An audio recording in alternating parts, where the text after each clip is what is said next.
Hello everybody, this is John Mark Johnson Jr., host of Reformed GGA, and today I'm going to be talking about the Palmetto State Armory GF3, and this particular version with this furniture on it is called the MOEKOV, because it has the MOE furniture on it and the ZUKOV stock. So that is the object for today, and people who know me know that this is definitely a very unusual thing for me to have. Normally I'm a 9mm guy, and I'm almost always never a full rifle caliber guy. And that is just because 9mm up until now has been relatively inexpensive and had the wonderful utility of working pretty well in handguns. And if you wanted to get a little bit more range and a little bit more accuracy, you can put it in something like a pistol caliber carbine or a pistol caliber gun with a third point of contact, a brace or something like that on it, and it would work. Maybe not optimal, but it would work, and it worked very well recreationally. But recently 9mm prices have been going up, and I found that 7.62 by 39 ammunition, which is what this thing shoots, it's been going up too, but it is basically still in budget for me, while the 9mm is not. 9mm to get at least shipped out to my area here in Idaho winds up being about 32 cents a round for the steel case stuff, which is super expensive for steel case, 32 cents a round up to 40 cents a round, which is just super expensive, and I don't have that kind of money. But 7.62 by 39 is cheaper, and it's something that is actually going to fit with my budget at least a little bit better. Some of it I found for about 25 cents a round for the steel case, up to about 32 cents a round for the somewhat premium steel case stuff. So it basically kind of ends where 9mm begins. That's going to get my attention. It's going to make my dollar go further. And so right now, dealing with the whole pandemic situation, I still like to go out and I still like to plink, and I need something that I can plink with in budget. 7.62 by 39 is the caliber of choice right now. It is the cheapest center fire cartridge that I can shoot right now, and given that pretty much everything else is climbing out of budget pretty quickly, that's kind of where I'm at. Just is what it is, unfortunately. So I like 9mm, but it's just too expensive to shoot it recreationally right now. In the past, not a big issue. I didn't really have to be super picky about, okay, what exactly is the cheapest centerfire cartridge that is out there? Wasn't that big of an issue. 9mm was cheap. I didn't know if it was the absolute cheapest, but it was cheap enough and worked for the general applications that I wanted it for, which is primarily recreational. It worked. It was fine. Nowadays, no, it's just too expensive. But if I'm going to switch over to using 7.62 by 39 for my recreational round, well, I kind of need something to throw the bullet. So this is the bullet thrower that I wound up with, and that is simply because Palmetto State Armory is one of the few places that is actually still producing guns right now, that still has guns available that you can buy. A lot of other places don't have a great availability when it comes to guns right now. The pandemic situation has kind of ruined gun availability. So I wound up with this thing. I'm not a huge fan of PSA. I've had bad experiences with them in the past, not absolutely terrible, but depend on your life kind of guns is not something that I found them to be super great for. I bought an AKV from them in the past, and I've gotten it to the point where it's fairly reliable by using another company's magazine, not the one that PSA actually designed for the gun. I actually use CZ factory magazines in the gun. By using another company's magazine and by sticking with steel case ammunition instead of brass case ammunition, it's decently reliable. I still get a light primer strike here and there, but decently reliable enough for plinking purposes. I was really hoping something that I would have, like I said, save your life kind of dependability, and it just didn't. It really wasn't there. But with me switching over to 7.62 by 39, because it's a little bit cheaper than 9mm, and because I want to shoot it recreationally, well, save your life dependability isn't a requirement anymore. So I went back to Palmetto State Armory because they're still making guns, and I went into it with the mentality this time that I'm not looking for a, trust my life to it type of gun. I just need something that will shoot a relatively cheap round with enough consistency for it to be fun while I'm at the range, for it to be viable as a recreational round. I can actually recreate, I can actually enjoy it. And in that kind of purpose of use, this thing has actually been pretty great. When I first got it, I was kind of actually a little bit disappointed. I didn't expect its reliability to be 100% because my experience with the AKV taught me that Palmetto State Armory is maybe not the company to go to for 100% reliability. But initially, I was not getting good results out of this gun. Initially, I was using this ammunition right here, the Wolf Military Classic 124 grain soft point ammunition, and it didn't do great. I put 240 rounds through it initially, and I got 5 malfunctions. I got 1 light primer strike, 2 stovepipes, and 2 failure to feeds. So 5 malfunctions and 240 rounds isn't completely awful. There's guns that I've tested and worked with that have certainly done worse. The PMR30, when I first got it, was not overly great. So that kind of reminds me of that. CMR30 to start off with until I figured out what was going on with the magazines and whatnot. It definitely took some work. The Kel-Tec RDB was complete awful, and its malfunction rate was not altogether far off from there. So it would be worse than that, I would say. So it wasn't absolutely terrible. I've seen worse, but it's not going to be great for recreation, in my opinion, with a malfunction rate of 5 in every 240 rounds. It's not awful, but it's certainly not great either. So, well, I'm looking at it and saying, soft point ammunition has certainly been known to cause problems in semi-autos. That's not an entirely unusual thing. So I'll go ahead and I'll invest the money and get another lot of ammunition. And this time I'm going to make it full metal jacket. I'm not going to get super expensive stuff, because the whole point of this was something that I could shoot relatively cheaply for recreational purposes, and so I didn't get anything that was super fancy. I got the Wolf 7.62 by 39 full metal jacket stuff, and this is actually their stuff that they have produced at the tool factory. So it's the tool ammo basically, but with the Wolf logo on it. So not high quality stuff at all, but it is full metal jacket, and it ran significantly better. So 240 rounds of Wolf, 5 malfunctions.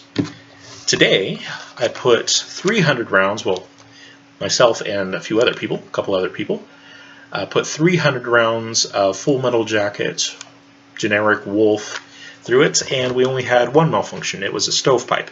So it is significantly more reliable with full metal jacket ammunition, and enough to make it at least viable for a recreational gun. Now, would I say that it is a suitable self-defense gun? Not at this point. 1 malfunction in 300 rounds is still a lot higher than I would prefer for something that I'm going to be using for self-defense. We get to like 1 malfunction in 1,000 or 1 malfunction in 2,000. Then we're talking about something that is reliable enough that I'd trust my life to it.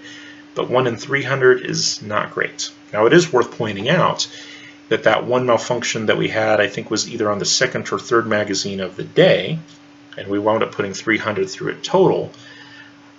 So most of the magazines, and especially most of the magazines later on in the day, went through it just fine. So maybe it's a break-in issue, maybe as I put more rounds through it, it won't happen again, and that relative malfunction rate will go down as I put more rounds through it. Who knows?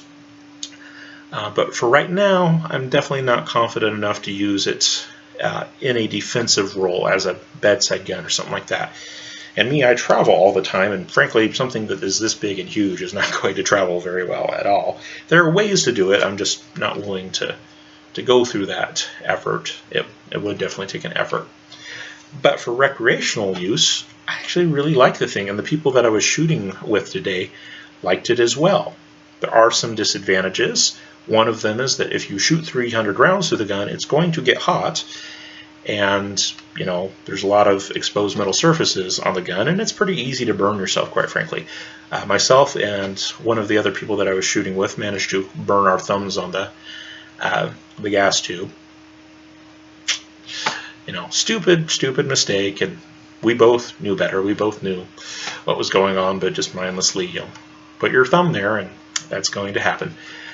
So there are disadvantages like that. And this one, I don't have any optics on it, and AKs are kind of hard to get optics for. Anyways, there's ways to do it, and one of the nice things about this one is that it does come with the side rail on it for mounting an optic, which is good. And of course, you can also take off the upper furniture here and put on some furniture that has a rail on it, so you can mount like a red dot or something like that.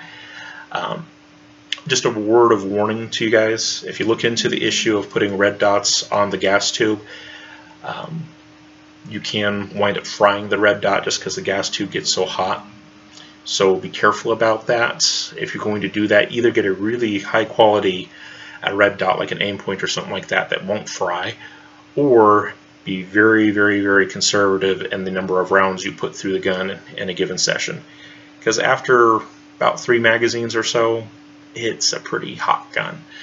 And like I said, really easy to burn yourself on stuff, and yes, lower end electronics, it will definitely fry. But that's true of a lot of AKs. That's not necessarily bad on Palmetto State Armory, that's just AKs in general. They tend to get rather hot, and they weren't really ever designed with electronics in mind, at least putting them on the gas tube, so not a great place. Typically, a lot of people will find it probably to be better to use the rail on the side and get basically a rail adapter that goes over the receiver and use that if they want to do some kind of an optic.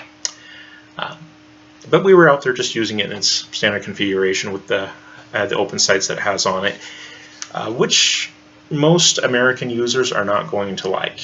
This is not what a lot of people are going to be used to. They're not going to like it. It doesn't necessarily mean that it's bad. I'm kind of with Robski from the... I'm with Robski from the AK Operators Union in this one, that just because the sights are different from what a lot of Americans have gotten used to doesn't mean that they're necessarily bad or insufficient. But it definitely does take getting used to, and there is definitely a learning curve there. But you can make it work for you with time and practice. It's maybe not going to be precision match sights, but AKs are not exactly precision match guns. They're just not that accurate. Some people think they're horribly accurate, like 10 MOA groups or 20 MOA groups. If you're halfway decent shooter and you can actually make out the target decently well. I have vision problems, so I can't a lot of times, but decent shooters behind an AK can oftentimes get the group size certainly under 5 MOA, and I've done that before, even with open sights. That's nothing terribly great because I am an awful open sight shooter. But a lot of people who have better vision than I, even with open sights, can oftentimes get it down to 3 MOA, at least if you make decent ammunition choices. So, not precision guns, but they're not as awful as a lot of people think either. And my experience with this one, with my vision as it is, and with very, very, very cheap ammunition, has been about 5 MOA when I do my part. So, not great on that, but not terrible either. Now, I did make a couple of changes to this gun as it stands right now, and in that originally it came with just a bare safety lever, a very standard basic AK safety lever, and I traded it out for this one that has this little flare on it, and that is so that when I'm holding the gun I can actually activate the safety with my index finger while still maintaining a grip on the pistol grip. I greatly prefer that. It's just, as an American shooter, that's much more what I'm used to. And frankly, what I prefer in terms of self-defense and those kinds of things. Like I said, I don't really consider this to be a self-defense gun at this point because right now I'm looking at a malfunction rate of 1 in 300, and granted it's not the best ammunition in the world, and it is still a relatively new gun. Perhaps in time that'll improve, but right now I don't consider it to be a self-defense gun. But habits do form. And one of those habits is being able to point at the target with the safety on and being able to disengage the safety relatively easily. With having this enhanced safety, I can do that. Point, be able to get a sight picture, and then when I'm ready to shoot, take it off safe and pull the trigger fairly easily, keeping my hands basically in their normal position. So that is one change that I made, and that's just more of a me thing. I like being able to operate it with my right hand still on the pistol grip and my left hand still on the forward grip. I don't want to have to move my hands off those places if I don't have to. And then the other major change that I made was the muzzle device. The muzzle device that it came with was one of those awful little slant brake things. Some people affectionately call them the sugar scoop. These things are, it's an issue that I talk about with almost every gun that can be fired from the shoulder or, you know, looks rifle-esque, is a lot of manufacturers out there overcompensate them or overbrake them, and it annoys me to smithereens. And frankly, it makes the reputation of the gun a lot worse than it needs to be. CZ with their CZ Scorpion carbine ships out a brake with it if you get the brake version. They also have one with a faux suppressor on it, which is just dumb in my opinion. But even the version that has the brake on it is way, way, way too overcompensated, and it dips the gun down. And it's really annoying to try to hold it on target and get follow-up shots with it. People a lot of times blame it on the trigger and things like that, and the CZ Scorpion does not have a great trigger, I'm not defending that. But a lot bigger issue is the fact that your barrel is getting dipped because of the end device that you have on it. And the same thing goes for AKs. A good AK that is not overgassed, that's not going to thump you too hard, shouldn't take a very powerful brake. These little slant brakes, and the gases basically come right up out of that, and the way that they're designed is they basically sit on the gun at an angle, and the gases go up and to the right from the point of view of the shooter. So if the gases are vented up and to the right, the gun is going to want to go down and to the left, and it makes for a very poor shooting experience. The gun is always feeling like it's trying to almost fall away from you. I do not like that at all, and so I actually took the advice from Robski at the AK Operators Union, and I got their little fighter brake. I just went to the AK Operator Union web store and got the little fighter brake, and it's not overly expensive. It's like $40 or something like that, which for a brake is, I think all brakes and accessories are overpriced, but compared to a lot of the other ones that are out there, it's not terrible at all. And this one is actually very mild by comparison. As you can see, it kind of sort of resembles an A2 from an AR-15, which is, again, has a very mild kind of effect in terms of compensating for muzzle rise and things like that.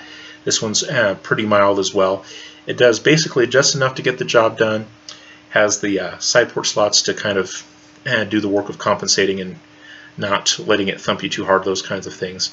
It is nothing super fantastically great, but it's enough to take the edge off for a relatively low cost while performing all the major functions that a brake / compensator needs to accomplish. So that worked for me. And so that is a major, as far as I'm concerned, a major improvement to the gun. This thing, with this brake on it, instead of the awful slant brake that basically makes it feel like the gun is always trying to run away from you, putting that brake on there, and then the fact that PSA actually did a really good job with the gas system on the gun. It is not, at least not greatly overgassed, and that actually might be part of the malfunction problem that I have. Like I said, one malfunction in 300 using full metal jacket ammunition. Part of that may actually be with the fact that this thing is definitely not overgassed. When the charging handle comes back in the course of firing, it is basically run out of steam by the time it gets to the back compared to other AKs and just other guns in general. I'm not saying that it's super light, because it's still 7.62 by 39. It's still an intermediate rifle cartridge. It's still going to thump you a little bit, but this is not something that I would consider to be overly bad. Compared to, like, say, my AR-15. My AR-15 is a Delton 316H. It's one of the Echo models, and that one is frankly a little bit overgassed, and it'll thump you a little bit. It's an AR-15. It's 5.56, so it's not going to thump you a lot, but it thumps you a little bit. And this one has overall more recoil because it shoots a little bit more powerful cartridge in terms of muzzle energy, and certainly in regard to bullet weight. But like I said, it is not overgassed, and so yes, there's more overall energy there, but it is delivered much more slowly. There's a much longer recoil impulse with this gun than with my AR-15. And so for me, I actually like shooting this thing more than I like shooting my AR-15. I like the recoil impulse better in particular, which is not to say an AR-15 is bad, it's not. But the fact that it shoots a cheaper round, and the fact that the recoil impulse is considerably slower. It still happens in a fraction of a second, but it's still comparatively much slower, for me, makes it a very pleasant gun to shoot. But again, this is not going to be the experience with everyone with their AKs. Like I said, a lot of basic AKs do come with a slant brake, and so did this one. I changed that out. And a lot of AKs are overgassed, and they're just going to thump you. That's the way that it is. So I made those changes, but otherwise this is basically as it came from Palmetto State Armory, and I actually like the way that they have it set up. The Magpul furniture that they have on there on the fore end does have heat shields, which is definitely a needed thing with an AK. As I mentioned before, I think after 3 magazines, this thing gets super, super, super toasty. You'll definitely be thankful for having the heat shields in there. Nighttime in the city, woohoo! And then the grip that they have on there is larger than a lot of the standard AK wood grips, and I like that it's a little bit more hand-filling, and frankly just feels more like what I'm used to as an American shooter. I'm not trying to diss on people who like the the standard AK handles, but I like this one better. I just do. It's more what I expect from a rifle. And then the MOEKOV stock here, which is also a Magpul product, is something that I have really, really, really come to like in the short time that I've had the gun. For one, it folds, and even with the enhanced safety, it still folds over fairly well. Without the enhanced safety, it folds down just a little bit tighter. It's still a fraction of an inch. I'll get a little bit closer, but it still tensions into place, doesn't come loose. So even with the enhanced safety, it still works. And then this thing is adjustable. You can see slots at the bottom, and it is a 5-position stock. And out shooting today, I had people of varying sizes shoot it, including myself, and we all had a different position on the stock that we liked. There was one person that was out there shooting it, female, who liked it all the way in, one gentleman who liked it all the way out, and I myself like it basically right in the middle. There's a couple other positions in there that we didn't use, but we basically used the full range on it, and greatly enjoyed the fact that we could all shoot the same gun, and it literally only takes us a few seconds to make the adjustments necessary for each person to shoot it comfortably.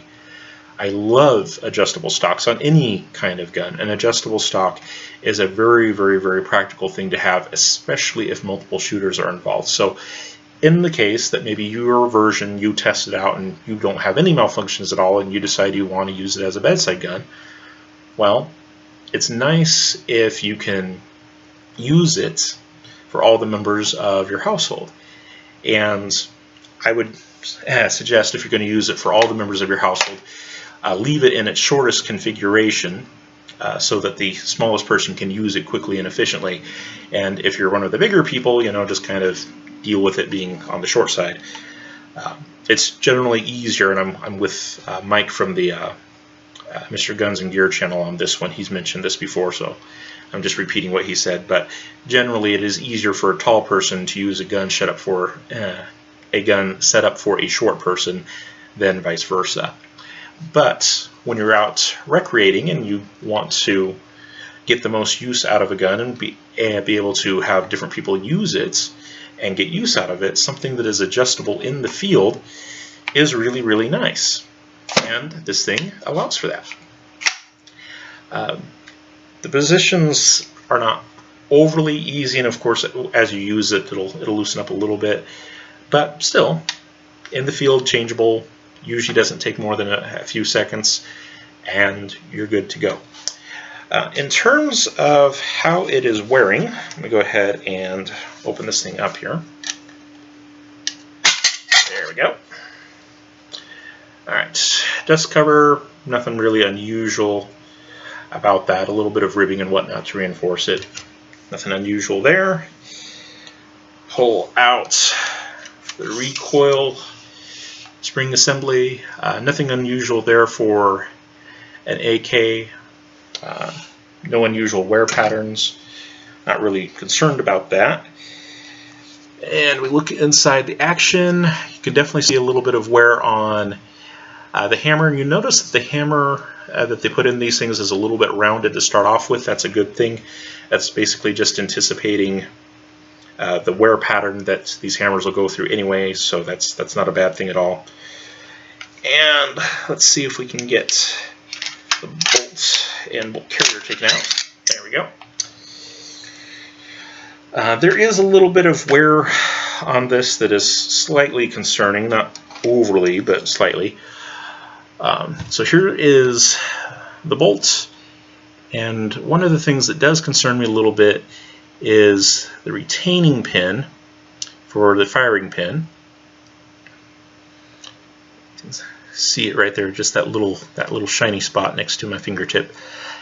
That seems to be kind of working out a little bit, and Palmetto State Armory has had a problem with this in the past with their GF3s. This is something that Rob Ski from the AK Operators Union noticed with his, and he actually had his walk completely out in his 5,000 round test, so I'll be keeping an eye on that, but it is definitely looking like it's coming loose. As long as it's actually in the gun, it doesn't seem like there's a great risk of it coming out, but it is definitely trying to walk out. So there's that. And then the bolt carrier itself, the little hammer spur on the back, is gotten bent over a little bit, enough that I can actually get a nail on it. Let's see here.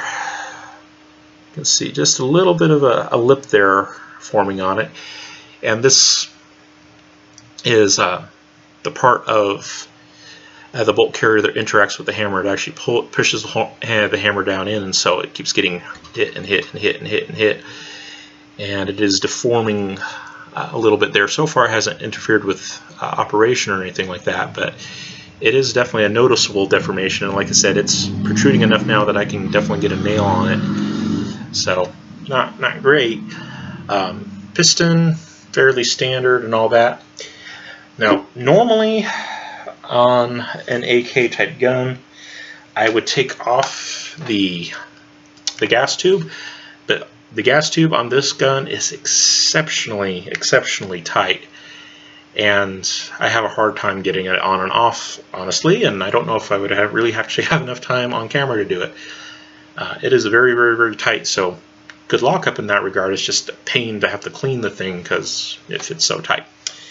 But other than that, fairly normal, no major issues there. Just really tight gas tube. The retaining pin for the firing pin seems to be trying to walk out. I'm not overly worried about it, but it seems like it'll be an issue later on. One of those things that, as a recreational gun, not really worth worrying about. If it was a Defend My Life gun, I would definitely be concerned about it. And then the part of the bolt carrier that interacts with the hammer is getting bent over. So far it doesn't interfere with operation, so it's not really worth worrying about. So that's notable, but not really all that significant. Alright, let's try to put this thing back together. Right. Yep.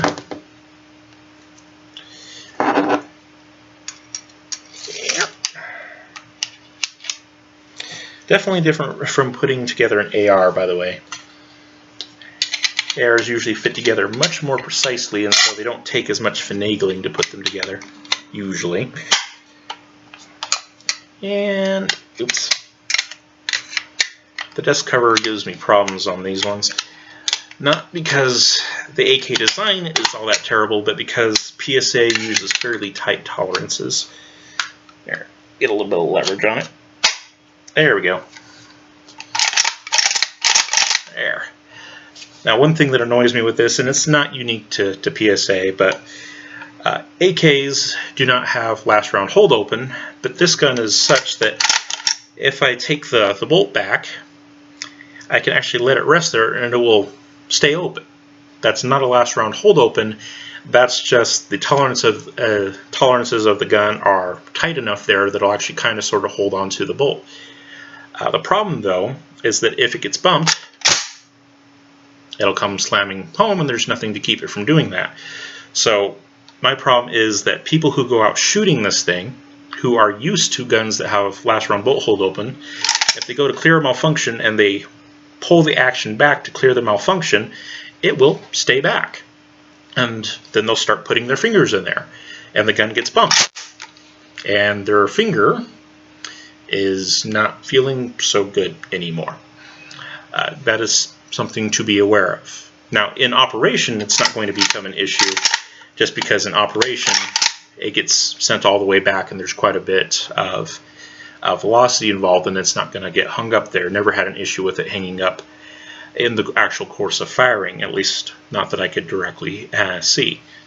But my issue with it is when people go to clear a malfunction and it seems like it locks back, but it's not really locked back, it's just tensioned in place. That's all that it is. And the slightest bump will, or at least can, set it off. And like I said, if you have your fingers in there because you're trying to clear a malfunction and that comes slamming forward, it's not going to feel good. But other than that, it's actually, and that's mostly just an issue of getting used to AKs. Like I said, Palmetto State Armory is not the only AK that has that issue of kind of a false. There we go. Yeah, there we go. Yeah, as I was saying, PSA is not the only company whose AKs have this kind of false lockback thing going on. It's just something that when you deal with AKs, you have to get used to the fact that that's not how that works. Just because it will rest there doesn't mean that it's safe to start putting your fingers in there. You need to have positive control of the bolt carrier at all times if you're going to be sticking your fingers inside the gun. Okay. Just be aware of that, know that. Alright, so that is my initial review of the Palmetto State Armory AK-47 GF3 with the MOEKOV furniture. My opinion of it is that it does exactly what I wanted it to do. It shoots a really cheap round, the 7.62x39 cartridge, and at least with the right kind of ammunition, full metal jacket ammunition, it does so reliably enough that it's viable for recreational shooting. Would I recommend it for anything else? At this point, probably not. Maybe I could see it being used in a hunting application if what you're hunting can't hunt you. You know, if maybe you're going after deer or maybe antelope, although getting close enough with an AK to reliably hit it in the right spot might be a little difficult. But deer, antelope, certainly jackrabbits, not that there's going to be much left of the jackrabbit after you hit it with a 7.62x39, but basically things that don't hunt you, okay? Not mountain lions, not wolves, not bears. Things that don't hunt you. You know, the reliability so far hasn't been perfect, but you know, if you get a click and no bang when you're out hunting those kinds of animals, deer and whatnot, well, you lost the deer, but you're still alive. So maybe as a hunting platform. But for serious self-defense, at this point, I still have a hard time suggesting it for that kind of use. Now granted, I've been using very cheap ammunition, just wolf steel case stuff. Maybe there isn't a type of ammunition out there that it would do even better with, but I am such that, you know, if it can't run the cheap stuff reliably, I don't know that I trust it with the other stuff. It's just doesn't have the track record yet. Now, as time goes on and I put more ammunition through it, maybe I'll find something that it really likes and say, okay, with this ammunition, it would be viable for self-defense. But until then, it's going to stay as a recreational gun. Now, one thing I have not decided yet is whether or not I want to keep it with the open sights, or whether or not I want to go ahead and put some kind of an optic on it, and if so, what kind. So, if you guys have you know, opinions on this, I wouldn't mind hearing it. What do you say? Stick with open sights and work on my open sight skills, which admittedly are not all that great, and it's not like it would hurt me. Or do you think I would get more value from it as a recreational gun to have maybe a red dot on it, or maybe a low-powered optic of some kind? What do you think? I'm just curious and figuring out what you guys would think about that. For the moment, I'm going to keep it with open sights, just because it's cheaper and simpler that way.